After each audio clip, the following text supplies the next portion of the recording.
orang-orang bisa dengan mudah nangkep pesan tersiratnya tanpa mereka membaca atau menonton Nah, itu gimana terlebih tuh dahulu, sebenarnya? Mas? Yaitu universalitasnya si budaya populer gitu. Karena Itu adalah satu dari sekian leverage yang semakin menyempit di ruang sipil yang semakin sempit ini kan. Kita mengalami shrinking civic space gitu karena kalau di Indonesia mungkin kayaknya bisa jadi arahnya ke yang pragmatis gitu.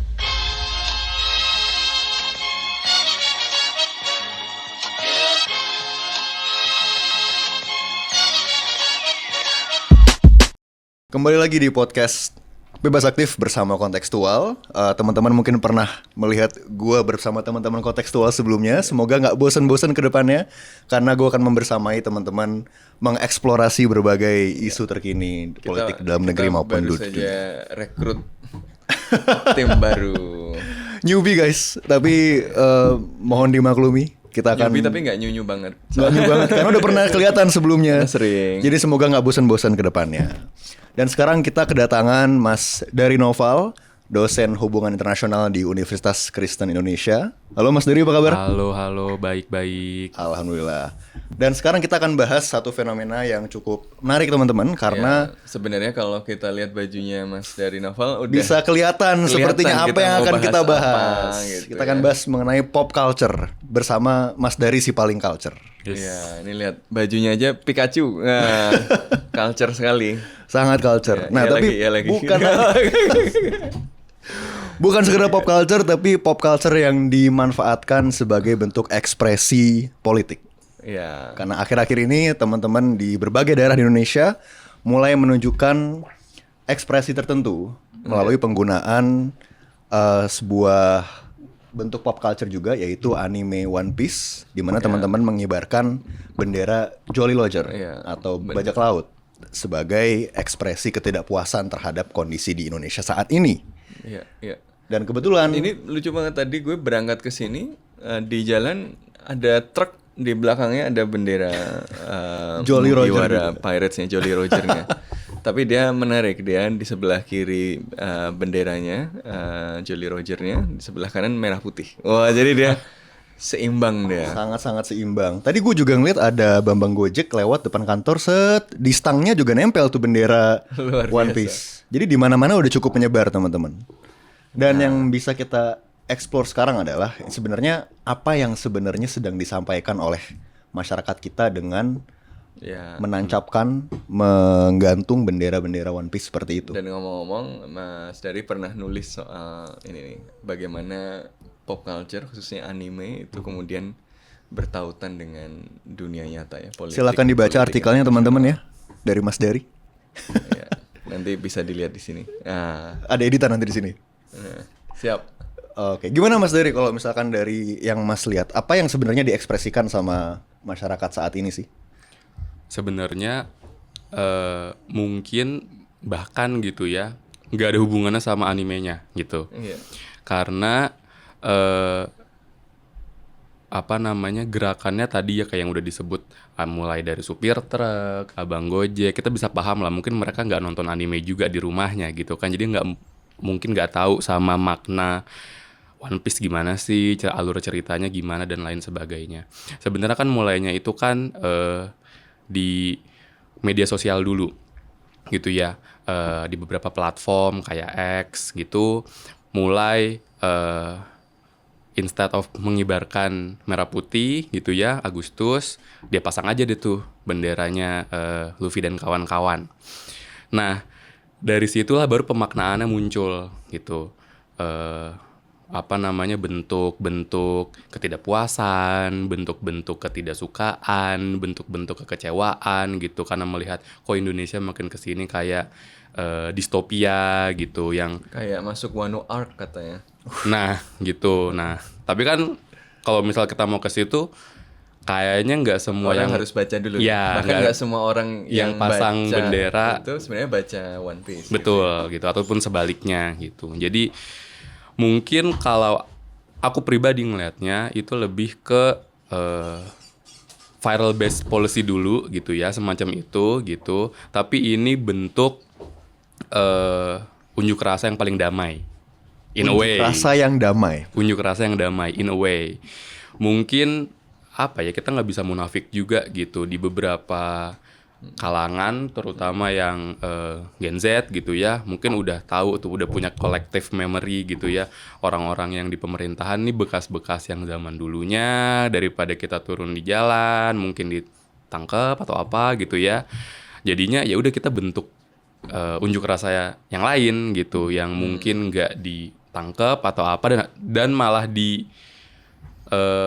pakai oleh orang banyak gitu, malah dianggap apa ya, jadinya kayak oh ya udah simbol. Nah jadinya bentuk simbol yang tadi di pembukaan tuh yang disebut sama Kenzi, mungkin itu awalnya. Ya, jadi budaya populer kemudian digunakan sebagai ekspresi unjuk rasa, pesan simbolik bahwa ada ketidakpuasan gitu ya di Betul. masyarakat.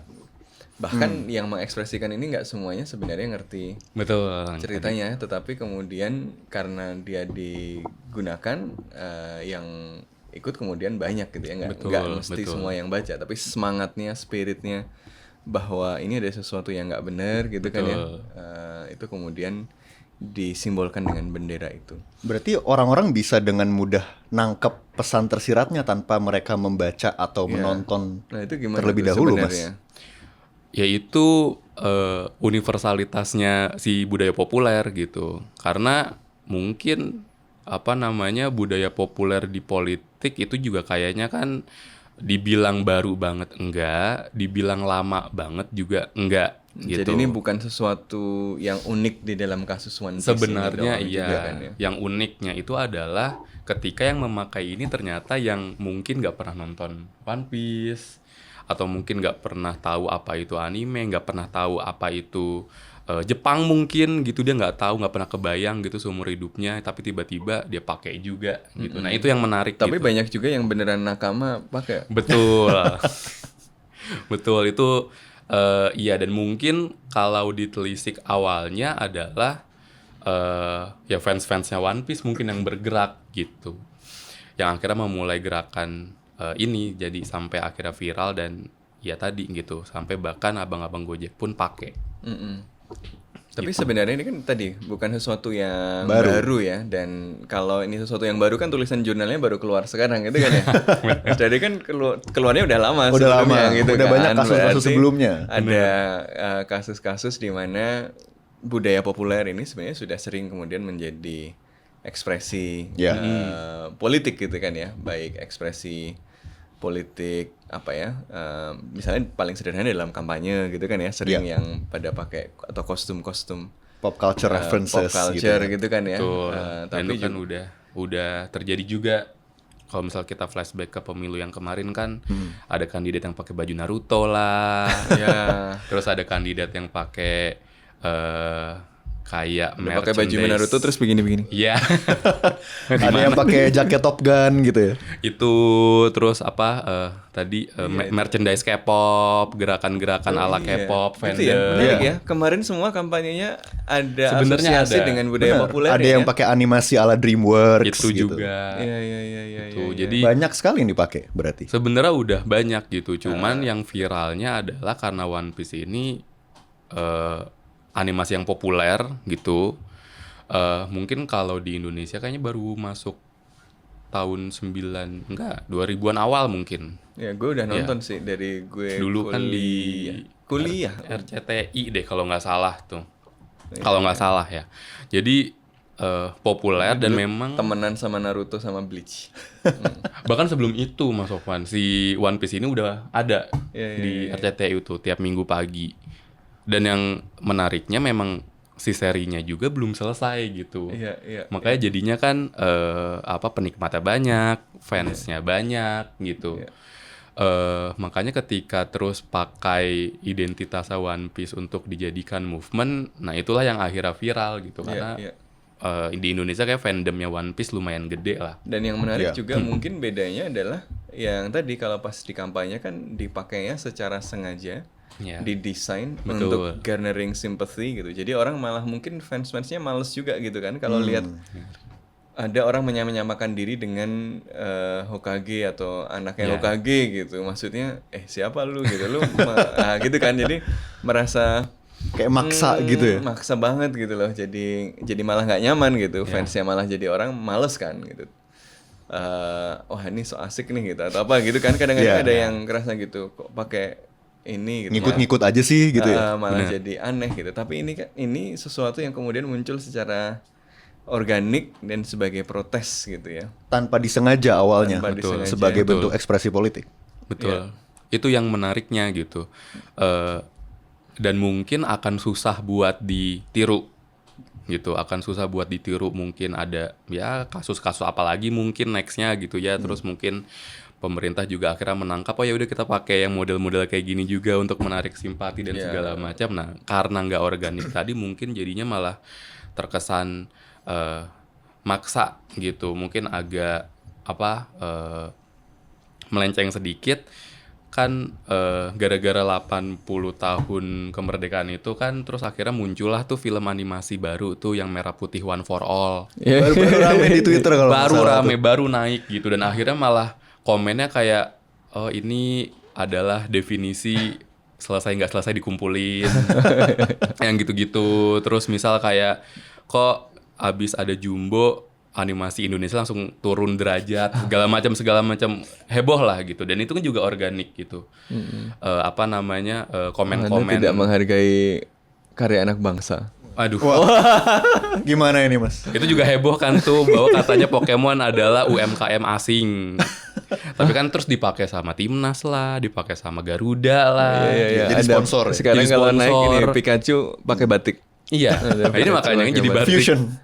Makanya jadi bingung juga nih, UMKM Indonesia atau UMKM Jepang yang didukung. Kadang jadinya misleading juga. Cuman yang mau aku sampaikan maksudnya organiknya ini, organic movementnya ini yang nggak bisa ditiru gitu. Nah si One Piece ini dia nggak aji mumpung, nggak bener-bener jadi political marketing atau buat garnering simpati dan lain sebagainya, tapi bener-bener wujud ketidakpuasannya itulah yang akhirnya heboh gitu. Walaupun ya mungkin ada yang bilang pemerintah blunder mungkin karena menanggapi, ada yang akhirnya pertamanya heboh tapi terus nggak heboh gitu. Wah ini cuman isu ecek-ecek ngapain ditanggepin gitu kan. Awalnya wah ini makar segala macam sampai bawa-bawa deklarasi HAM PBB kan. Itu menarik juga itu. Respon pemerintah gitu kan ya. Iya. Gitu. Apakah ini seperti di sebagian kalangan mereka menyampaikan bahwa sebenarnya kalau pemerintah diam aja nggak akan sebesar ini gitu kan ya. Iya, benar. Ada Streisand effect. Iya, gitu kalau ya. di kajian media kita mengenal Streisand effect. Hal yang tadinya mungkin kalau didiemin, nggak ditanggepin akan lewat begitu aja. Tapi karena ditanggepin, jadinya muncul ke muka publik dan menyebar luas. Ya dan orang yang tadinya mungkin nggak baca One Piece dan nggak terlalu relate, kemudian ketika lihat loh orang yang bertanggung jawab atas nasib gue dan nasib gue yang tidak semakin membaik ini itu melarang ini, ya gue sebagai protes walaupun gue nggak baca ceritanya pun gue ikut mengibarkan ini dan Justru akan terpancing Justru, untuk ya. mendukung berarti. Ya dan mungkin untuk membaca juga, oh seru juga nih. Makin banyak Gitu. fansnya. Malah jadi makin banyak fansnya gitu. Dan apalagi kan karena momennya 80 tahun, logonya kan 80 tuh 8 dan 0 yang kalau misal di flip horizontal juga bisa jadi mata dan mulut kan. Dan itu juga banyak akhirnya di Twitter jadi parodinya Jolly Roger gitu. Iya. Iya. Si Keropi yang Keropi, menjadi Jolly kodok gitu ya? Roger. Nah, itu juga kan akhirnya nggak Budaya bisa populer lagi ya. nggak bisa terbendung gitu. Malah yang viral-viral kayak gini lah yang akhirnya mencuat gitu. Jadi balik lagi ke square one yang viral based policy kan. Viral Ya, based policy. Tapi kalau dilihat juga sebenarnya nggak, ini kan bukan sesuatu yang khas Indonesia aja ya. Bagaimana kemudian sebuah simbol budaya populer itu kemudian diadopsi sebagai bentuk ekspresi protes gitu kan. Ini kan sebenarnya bukan sesuatu yang baru, cuma mungkin generasional dan kontekstual aja gitu kan ya. Kontekstual. Kebetulan di Indonesia banyak yang baca One Piece gitu ya. Mereka yang sedang aktif-aktifnya melihat berita politik dan mengomentari politik adalah banyak dari angkatan-angkatan milenial dan di bawahnya gitu ya, yang memang pembaca utama One Piece gitu kan ya, yang kemudian melihat misalnya paralel antara universe-nya Luffy dan kawan-kawan dengan yang mereka lihat, lalu kemudian mereka ekspresikan itu sebagai bentuk ekspresi. Tapi di tempat lain gitu ya, atau di waktu yang lain itu ekspresinya juga bisa muncul lewat simbol budaya populer yang lain gitu kan. Kalau kita lihat di yang belum terlalu lama di Thailand itu kan ada para aktivis pro demokrasi itu mengecam kekuasaan militer, junta militer dengan menggunakan simbol 3 jari. Hunger kan, Games. ya. Simbol yang digunakan oleh Katniss ya. Katniss Everdeen. Ya, ketika kemudian melawan Capitol, ya, melawan kekuasaan tiran di film dan novel Hunger Games gitu. Jadi sebenarnya simbol-simbol seperti ini juga dipakai gitu ya. Menarik juga kan kalau pas lihat demo-demo. Kebetulan gue beberapa kali ke Bangkok pas rame-rame itu ya, mereka maksudnya memang menggunakan simbol ini gitu ya untuk mengekspresikan perlawanannya kepada apa yang dipersepsikan sebagai tiran. Dan gampang menyebar juga ya, karena di Hong Kong, di Myanmar juga gerakan pro demokrasinya juga mengadopsi simbol 3 ini. jari. Di Indonesia pun juga ada yang mengadopsi simbol ini waktu kampanye kemarin. Iya. Kalau sebelumnya tapi beda ya. Kalau simbol yang sering yang dipakai sebelumnya waktu itu Mesir pakai 4 jari tapi Rafah, tapi karena nama tempatnya diucapkan dengan 4, tapi nggak ada hubungannya sama yang 3 itu. Kalau yang ada hubungannya dengan budaya populer yang lain, apalagi ada itu yang populer sering digunakan, tapi sebenarnya dari kejadian nyata terus jadi film populer terus jadi jadi aksi di dunia nyata lagi kan, yang topeng Anonymous. Topeng Anonymous, Guy Fawkes.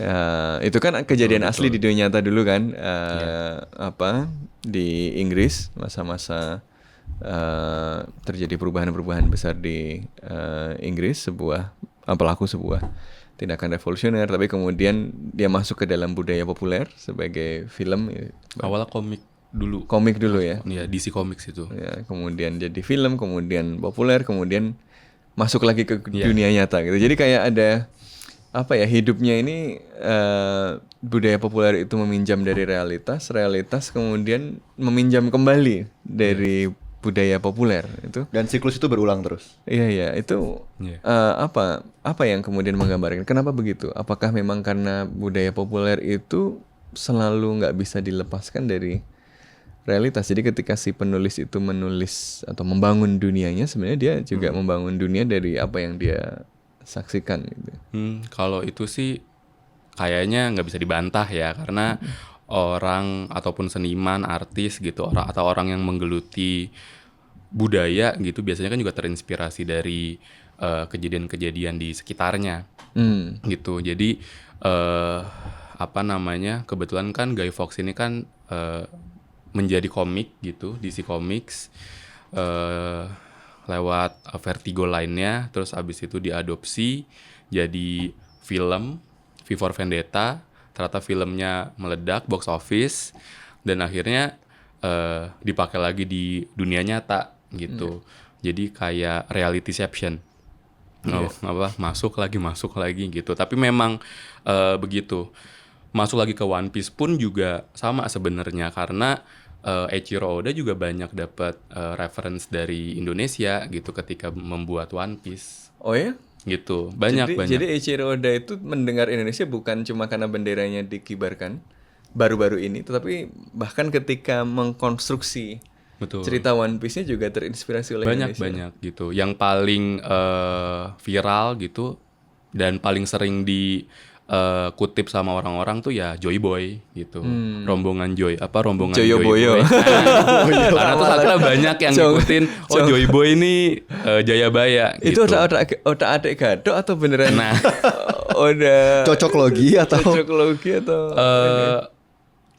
karena nggak ada statement resmi gitu ya, jadinya ya banyak yang bilang itu cocokologi, tapi Terserah banyak interpretasi ya, karena kita ya. itu kan ada yang bilang life imitates art atau dibalik gitu, art imitates life gitu. Tapi ya itu yang terjadi Ya, gitu. tapi kan Indonesia punya kebiasaan over proud kan, mirip-mirip dikit. Oh, Bener. Indonesia bos. Nah, ini Indonesia bos. Ada Indonesia Bener, coy. bener. Ada Indonesia coy. Iya. Bener-bener. Apa sama fotonya sih siapa? Meme-nya siapa sih yang ada Indonesia coy? Ini apa Leonardo DiCaprio. Iya, Leonardo DiCaprio. Iya, yang pas ya meme itu Indonesia coy. lagi nunjuk. Tapi menarik ya karena kalau misalkan kita flashback sedikit ke budaya populer yang beberapa puluh tahun lalu mungkin lagu-lagunya Iwan Fals, kemudian puisi-puisinya Wiji Tukul itu kan secara sengaja memang mengcapture realita dan kemudian mengekspresikan melalui bentuk budaya populer. Kalau misalkan yang kita lihat sekarang kan sebenarnya nggak bisa langsung kita kaitkan bahwa ini adalah realita yang diangkat menjadi budaya populer. Kan kita bisa sampai ke kesimpulan One Piece ini adalah menggambarkan kondisi Indonesia. Sebenarnya kan cocok logi juga. Benar. Iya. Benar. Jadi apa ya? Menariknya One Piece ini kan karena faktor fandomnya yang besar gitu. Dan sebenarnya ini kan juga in a way hiburan rakyat gitu. Nah, itulah yang akhirnya bikin One Piece ini berhubungan atau relatable dengan penggemarnya gitu. Dan mungkin malah gara-gara ada kejadian ini penggemar baru juga banyak gitu. Kan ada juga yang sempat bilang ya kehidupan kayak gini, ekonomi makin susah dan segala macam, ya paling gampang ya buka HP, buka laptop gitu kan, cari hiburan di situ aja gitu. Dan karena Indonesia secara hukum hakinya itu belum sempurna gitu ya, belum ideal. Jadi kan yang namanya bajak membajak banyak gitu. Bajak laut. Mungkin termasuk bajak laut gitu kan. Jadinya itu juga jadi salah satu hiburan yang paling murah gitu, melihat web bajakan gitu kan, nonton animenya di situ. Jadi kayak nonton film di situs-situs bajakan lah gitu kan, atau mungkin baca komiknya juga di situ gitu. Karena terjemahan lebah ganteng. ya Legend translator itu. ya yang gitu-gitu kan, itu jadinya hiburan yang murah lah di kondisi masyarakat yang kayak gini. Terus karena banyak cocokologinya tadi gitu ya, ditambah dengan ada amplifikasi bahwa ini bisa didapat di mana aja, akhirnya booming gitu. Karena kan kisah si One Piece ini juga kan, Luffy ini kan ingin melawan tiran gitu kan.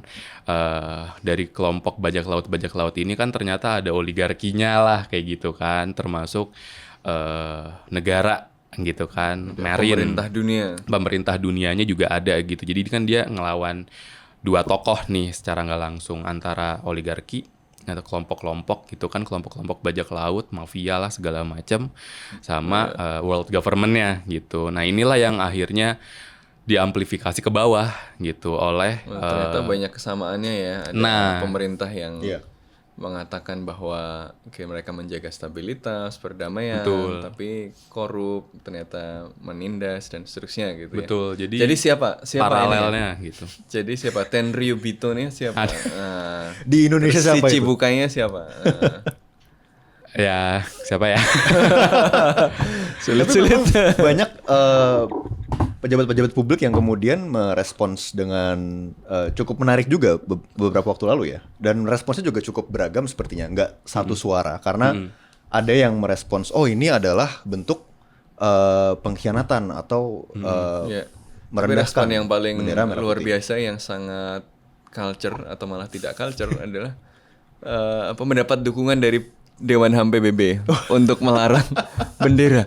Ini pertama substansinya nggak make sense. Nggak mungkin Dewan HAM PBB mendukung pelarangan pengibaran bendera gitu kan. Kedua, ya ngapain ngurusin gitu loh. Jadi maksudnya luar biasa sekali pernyataannya. Luar biasa.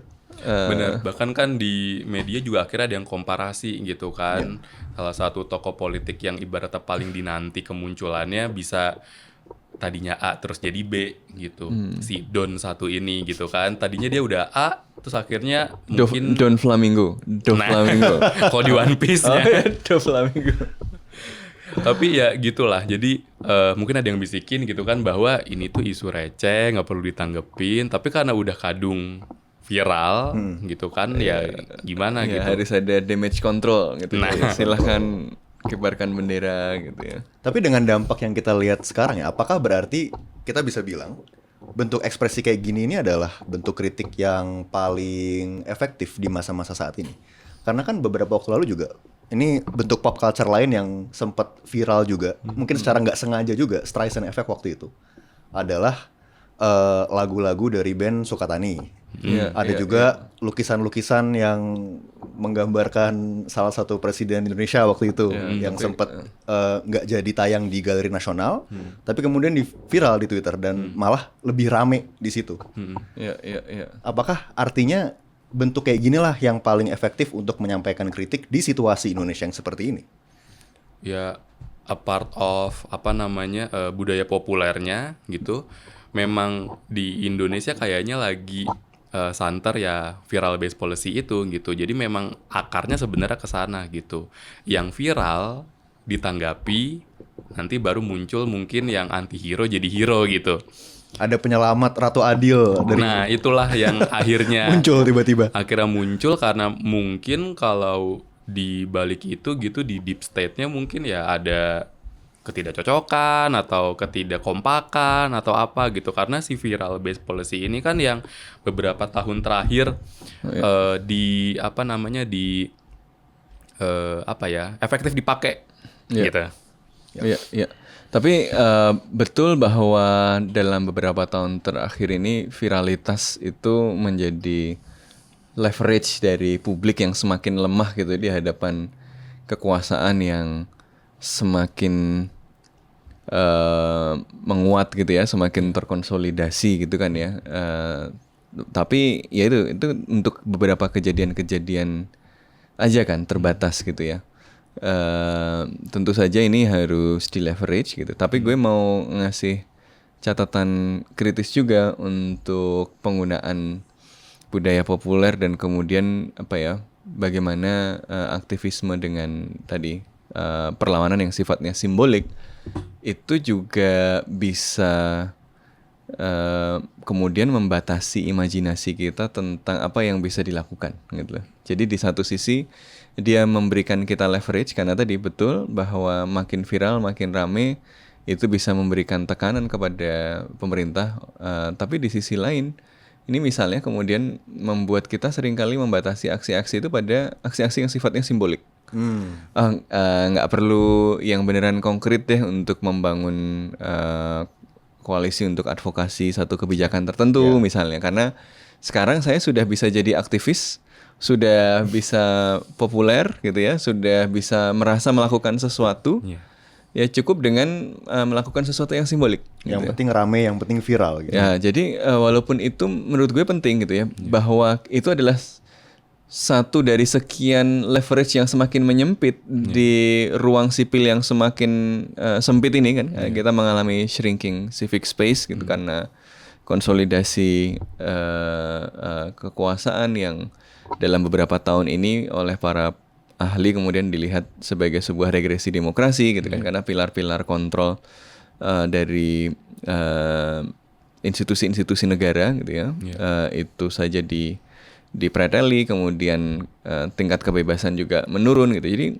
Jadi ini justru sebenarnya menunjukkan bahwa karena ruang kontrol kita itu semakin melemah, pilihannya makin terbatas.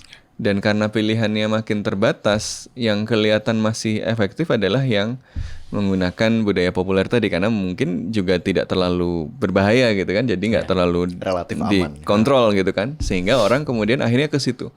Jadi di satu sisi betul ini bisa jadi leverage, tapi di sisi lain ini bisa jadi sesuatu yang semakin menyempitkan ruang perlawanan terhadap ketidakadilan tadi gitu.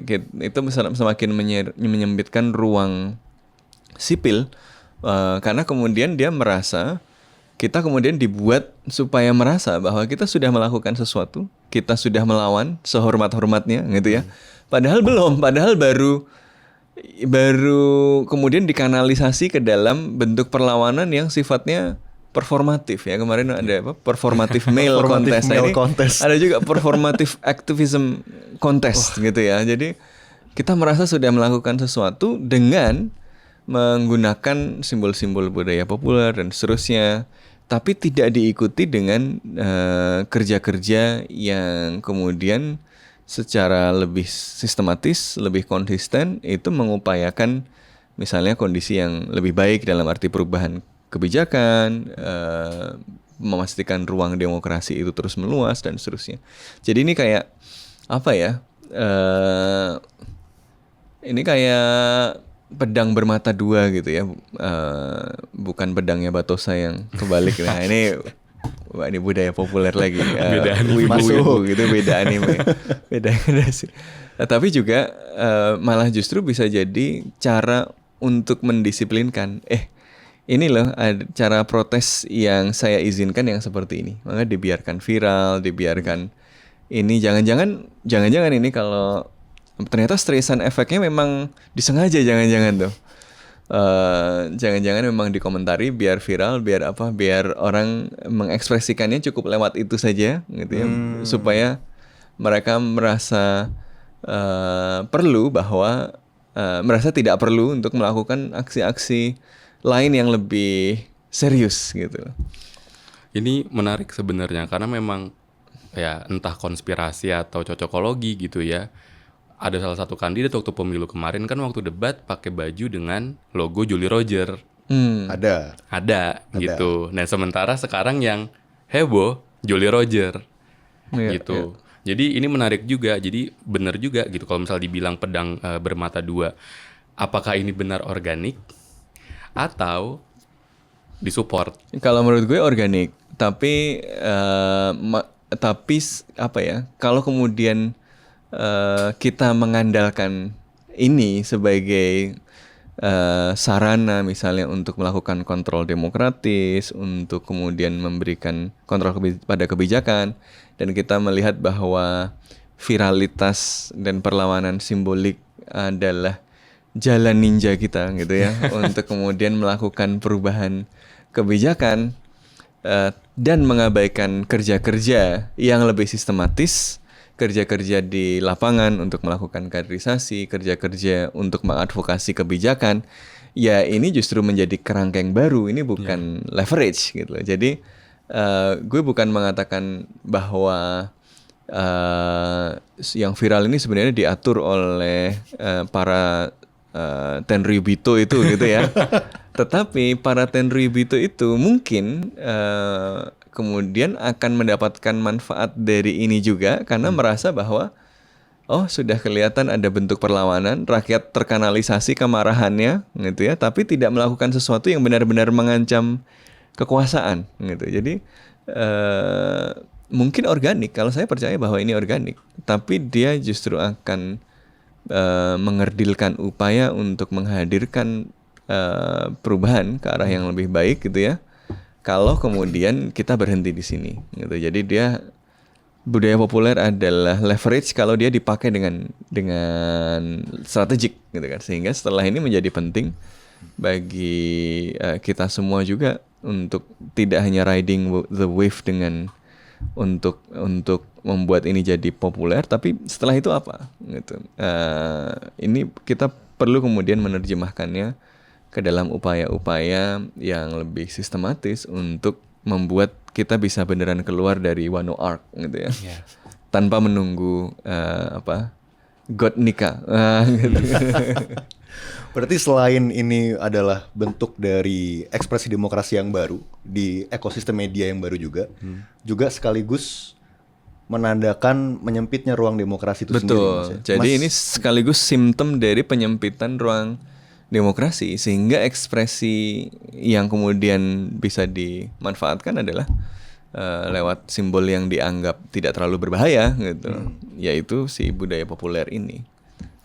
Iya, jadi bukan setuju juga di situ karena kalau misal dibilang efektif, kayaknya sudah ada ya contoh di beberapa negara gitu yang terus akhirnya efektif dalam menggunakan budaya populernya di ruang-ruang demokrasi. Yang paling dekat ya Korea Selatan kemarin gitu ya. Itu Gitu. Iya. Ketika unjuk rasa untuk menurunkan Presiden Yoon Suk Yeol gitu. Jadi terlepas ini viral, ini tanda demokrasi masih ada di Indonesia dan lain sebagainya. Tapi kalau misal memang tidak utilisasi dengan sempurna gitu resepnya, ya udah berhenti gitu. Nah ini highlight yang menarik nih Mas Dari, karena di Korea itu berhasil karena budaya populernya kan nggak berdiri sendiri. Betul. K-popnya kemudian bersinergi dengan strategi perjuangan yang lain kan. Dia kan kemudian disertai dengan advokasi di proses konstitusional, dia disertai dengan mobilisasi politik dan seterusnya.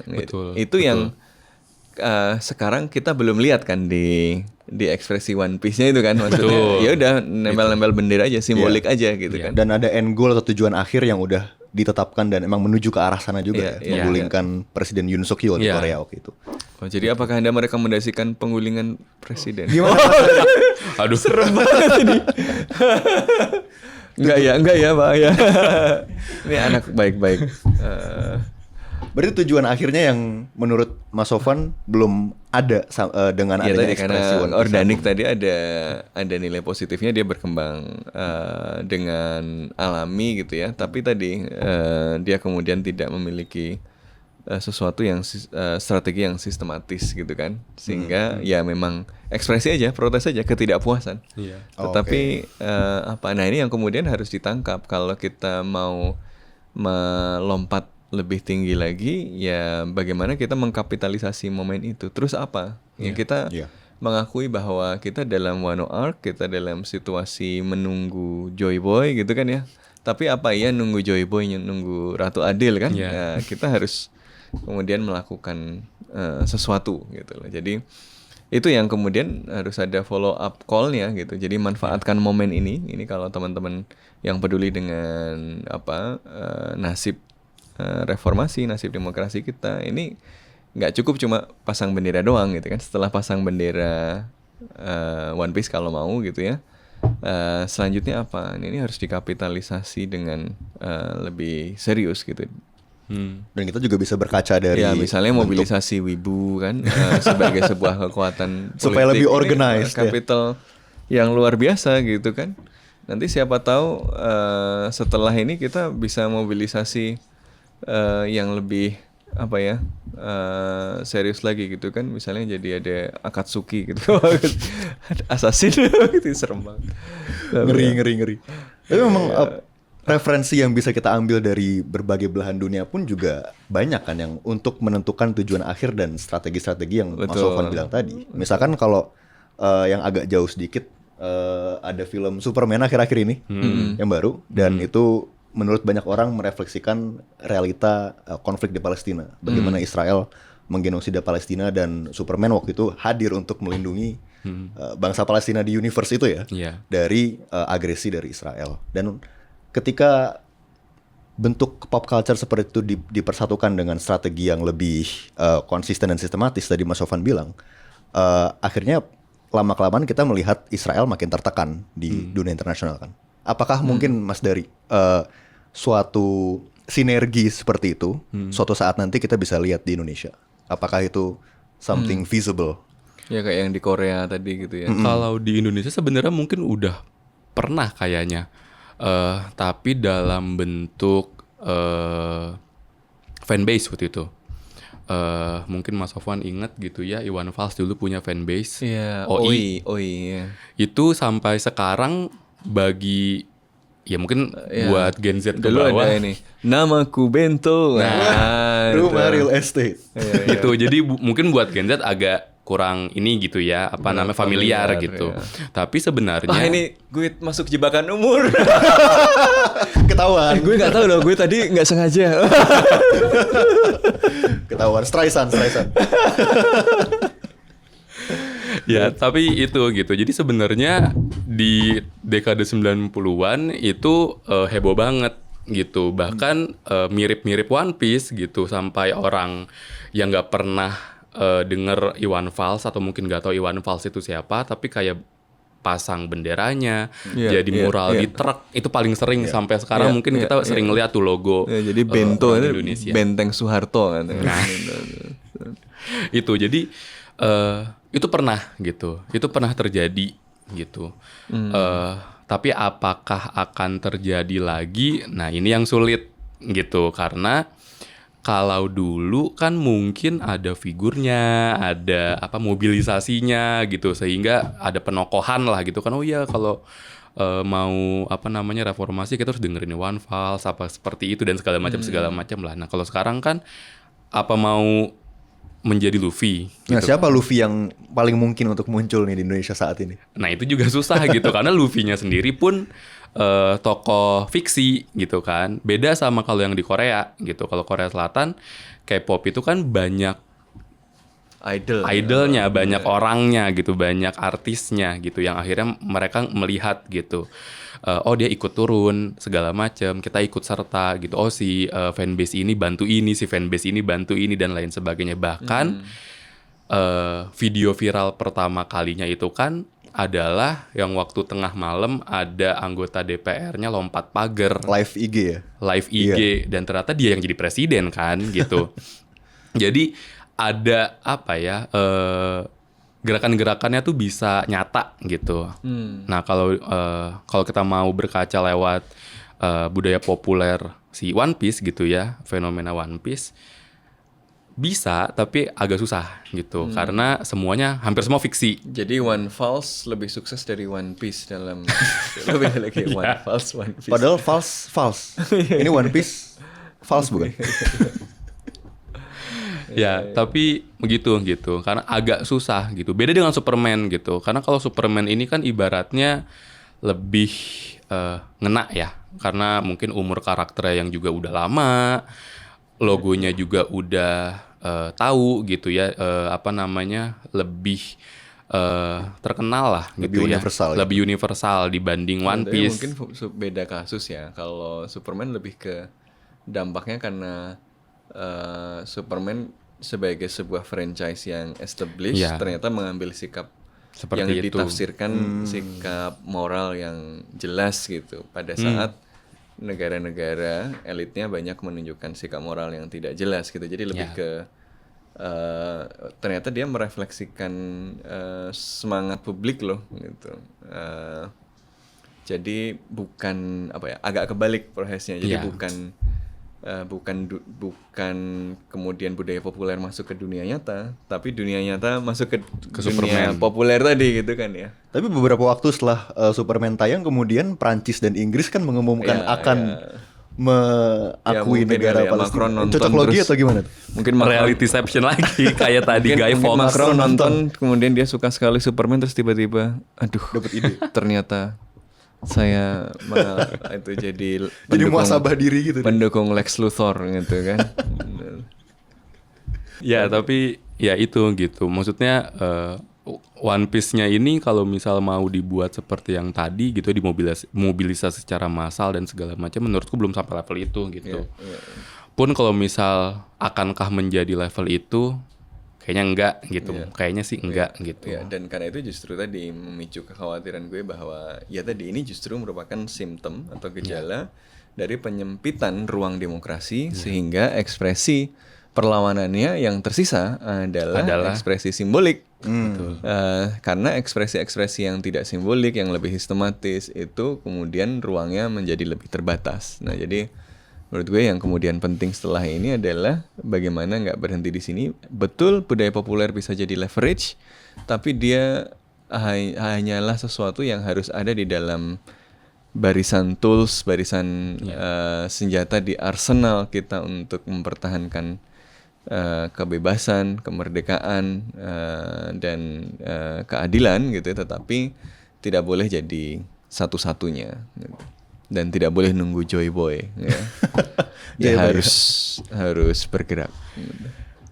Betul. Menarik juga melihat kalau misalkan ini kita anggap sebagai ekspresi yang kemudian cuma on the surface level atau tidak sampai ranah substantif, kemudian respons dari pemerintah pun juga tidak menunjukkan bahwa akan menyelesaikan akar masalah yang memunculkan ekspresi ini in the first place, begitu. Dan kalau misalkan ini mungkin sekalian kita eksplorasi sedikit ya. Kalau Mas Sofwan dan Mas Dari nih berada di posisi either presiden atau menteri dalam jajaran pemerintah, kemudian melihat menjelang kemerdekaan 80 tahun Indonesia, masyarakat melakukan ekspresi seperti ini, kira-kira respons dari Mas Dari dan Mas Sofwan gimana nih? Kalau kemarin kan ada yang, oh ini bentuk pengkhianatan, ini melecehkan simbol kebangsaan kita, gimana? Kalau aku pribadi, ya pertama mungkin aku diemin ya. Biar Gitu. nggak viral. Satu, biar nggak viral gitu. Kedua, mungkin harus ngerti ceruk pasarnya juga gitu. Yang nonton anime tuh di kalangan tertentu aja gitu. Kalau misal kita amplifikasi yang ngomong seorang presiden gitu atau tangan kanannya presiden, orang-orang kan pasti langsung spotlightnya ke dia semua gitu kan, dan malah jadi makin cari tahu gitu. Karena ini kan gerakannya tadi gitu terbatas, karakternya nggak yang semelegenda apa mungkin Batman atau apa, enggak gitu. Mungkin apa di komparasi gitu yang suka One Piece dari 270 juta populasi Indonesia paling nggak nyampe 1 juta mungkin gitu. Jadi aku diemin gitu. Malah mungkin ya seperti biasa gitu ya, kita munculkan saja isu perceraian. Itu strategi budaya populer juga. Iya kan? Budaya populer juga gitu. Biasanya kan begitu kan biasanya. Bahkan Jadi- lebih populer daripada One Piece. Iya. Nah jadi Tapi bahwa belum ada berita perceraian dan macam-macam itu menunjukkan bahwa ya mungkin ini tidak dianggap sebagai isu yang terlalu serius juga Akhirnya, gitu kan ya. gitu, Karena belum keluar tuh akhirnya. berita perceraian artis belum keluar. akhirnya makanya tadi di awal kan jangan-jangan udah salah langkah duluan gitu, udah blunder duluan di awal yang akhirnya malah berefek jadi kayak sekarang gitu. Ya, kalau gue nanya dulu kan, ini pemerintah yang baik atau pemerintah yang tidak baik? Pemerintah yang dipimpin oleh Mas Sofwan. Kira-kira seperti apa? Baik Ya, atau tidak gue baik? sebagai orang yang baik atau sebagai orang yang tidak baik gitu. Kalau Terserah mau menjadi kalau orang seperti pemerintah yang apa. baik gitu ya, gue akan berefleksi apa kesalahan gue, gitu kan. Sehingga ada ekspresi kekecewaan semacam ini, Itu gitu ya. Lalu sangat baik. kemudian setelah itu kita coba identifikasi, oh ada ketidakpuasan di dalam kondisi ekonomi, misalnya 19 juta lapangan kerja yang dijanjikan belum dapat.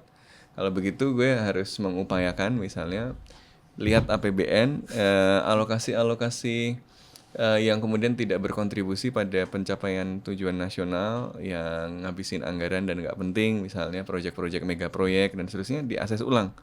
Oh ini mega proyeknya nggak sustainable, nggak berkontribusi pada penciptaan tenaga kerja, gue akan realokasi untuk proyek-proyek yang kemudian secara lebih produktif menjadi insentif untuk membuka lapangan pekerjaan, mendorong industrialisasi,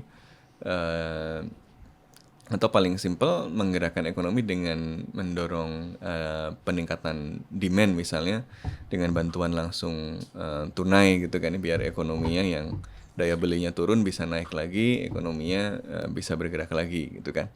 Itu kalau pemerintahnya reflektif. Tapi kalau gue menjadi pemerintah yang ingin terus berkuasa, yang gue dan tanpa harus bertanggung jawab pada amanah dari publik, yang gue lakukan adalah ya satu tadi bisa diem, atau kedua nggak apa-apa di entertain, jadi dibuat rame nggak apa-apa sebenarnya. Buat apa? Ya tadi biar orang merasa sudah melakukan sesuatu, biar orang merasa sudah melawan gitu ya, biar para aktivis performatif ini pada dapat panggung gitu ya. Setelah itu ya udah gitu. Selesai. Atau kalau perlu nanti aktivis performatifnya ada yang lucu-lucu, menarik. Nah, ini bisa diambil, masukin, kasih jatah staf ahli sedikit gitu kan ya. Dan kita dapat patronage network baru gitu kan ya, dan kita bisa pegang nih. Biarin main dulu sebentar sedikit, lalu kita lihat ini pengaruhnya seluas apa. Nah, dia punya komunitas apa. Nanti gue bisa pakai komunitas ini untuk kampanye kayak, untuk kepentingan patronase gue ke depan kayak gitu ya. Jadi biarin main aja, biar menari-nari dulu nih para stand up comedians, para aktivis performatif dan macam-macam tadi. Setelah itu kita lihat, oh ini bisa diambil nih. Nanti kalau mau kampanye gue pakai lagi karena dia sudah ada audiensnya gitu loh. Jadi ya kita lihat aja gitu. Ini hypothetical atau realita, Mas? Sepertinya udah sangat detail ini rencananya ya. Kita lihat saja. Iya. Gimana Mas Dari untuk sebagai closing statement mungkin ya, menanggapi fenomena akhir-akhir ini, berarti yang harus kemudian diupayakan sama teman-teman di masyarakat dan mungkin kawan-kawan pejabat di pemerintahan menanggapi situasi seperti ini. Tadi Mas Sofwan udah ada idealisme yang udah dia sampaikan. Tadi Mas Dari udah ada bentuk pragmatisme. Tapi kalau idealismenya seperti apa? Sebenarnya pembahasan si budaya populer ini pasti akan langgeng terus gitu, karena memang zaman sekarang gitu ya muaranya pasti konten gitu kan. Jadi kalau misal ditanya idealismenya gitu dan tadi pragmatisnya juga sekalian kayak gimana, sebenarnya yang tadi kita omongin juga udah ada gitu contohnya. Ya sebut saja yang satu RI, yang satu Korsel gitu kan. Di Korsel mungkin kita bisa masukkan atau kita bisa golongkan jadi yang idealis gitu. Goal tujuannya tercapai gitu kan, terjadi bentuk-bentuk kedewasaan demokrasi gitu kan. Kita lihat juga masyarakatnya juga turut serta gitu kan, yang sampai akhirnya masuk ke perjuangan-perjuangan yang substantif gitu, gimana caranya memajukan ekonomi rakyat gitu ya, keadilan dan lain sebagainya, itu akhirnya muncul gitu. Tapi kan kalau di Indonesia mungkin kayaknya bisa jadi arahnya ke yang pragmatis gitu. Tapi ya kita lihat tadi kita bisa lihat aja gitu, mungkin ini hanya kedok gitu kan, aslinya bahwa Indonesia adalah Korsel gitu kan. Who knows gitu. Tapi untuk sebagai penutup bahwa dari fenomena One Piece ini, bahwa yang namanya budaya populer itu pasti laten gitu. Budaya populer tuh pasti akan. Jadi yang laten bukan komunis ya, tapi budaya populer. Gitu. Jadi pembahasan terkait budaya populer itu pasti akan selalu ada gitu, apalagi di zaman sekarang gitu ya. Budaya populer nggak cuman tap in di politik gitu kan, di ekonomi, di semua itu juga sekarang banyak gitu budaya populer jadi konten dan komoditas malah gitu. Dan ujung-ujungnya terkait bagaimana terus movementnya ya balik lagi ke ya multi party nih stakeholdernya, entah negaranya atau mungkin orang-orangnya gitu ya yang terlibat dalam perjuangan tersebut gitu ya, atau pengambil kebijakannya gitu, mau jadi seperti Korsel atau jadi seperti dunia One Piece gitu. Menarik. Semoga menjadi refleksi ya buat teman-teman aktivis, kawan-kawan di pemerintahan maupun di berbagai multiverse yang ada di luar sana.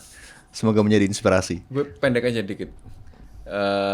Ini leverage bisa dioptimalkan untuk mendorong perubahan yang lebih baik, tapi jangan sampai berhenti di sini. Jangan jadi aktivis performatif. Jangan jadi performatif male. Ya, nanti ada lombanya repot gitu kan. Jangan nunggu Joy Boy. Jadilah Joy Boy. Ya. Oke, terima kasih sekali lagi Mas Dari dan Mas Sofwan atas perbincangan hari ini, dan teman-teman semua yang udah mengikuti podcast Bebas Aktif kali ini. Jangan lupa di follow terus media sosial Kontekstual di Spotify dan YouTube, dan see you di episode berikutnya untuk membahas isu-isu yang lebih panas lagi.